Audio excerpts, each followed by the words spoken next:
I was in a operating room watching a cesarean section and the lights went out during a cesarean section. And I said, how are they going to finish?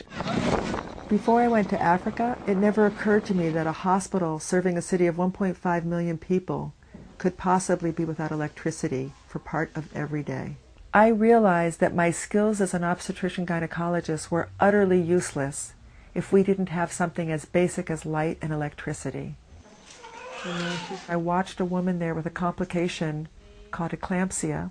This woman was extremely sick, and I really thought she would die. And I couldn't believe she's in utter darkness. And I sat in the corner of the room and I said, why am I here right now? Why am I witnessing this? This is the same situation. 5 minutes later, lights went out. And now she's going to need to do an episiotomy repair by. I was writing letters home from Africa, and my husband, who is a solar educator, Hal Aronson, said, I think I have a solution. So Hal designed a solar electric system for the 4 parts of the hospital we thought were most important to maternal survival. And I went back to Nigeria, but I wanted to have something that I could show them without raising suspicion when I went through customs. And that's when he created a kit that we put inside a suitcase. Now that kit was just a demonstration kit. We had no intention that this would actually become its own entity or tool for healthcare workers. But when the surgical technicians saw this, they said, this is incredible, you have to leave this with us. You're welcome.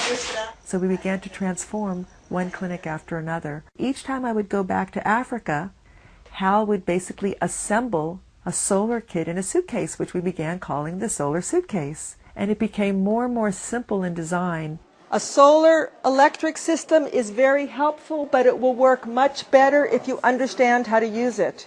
We got to something that was really rugged, simple to use, portable, and that we knew would really work in harsh environments. My criteria, it had to be good enough light for a C-section. You get green, amber, and red.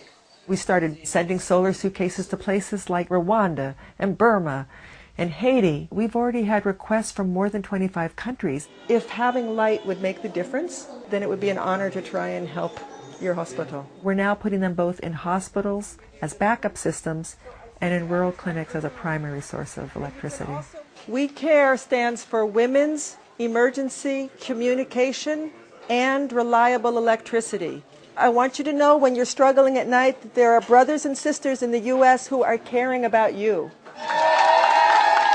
Communities are celebrating the fact that they now have light and that they now have one more component to help with safe motherhood. It's amazing.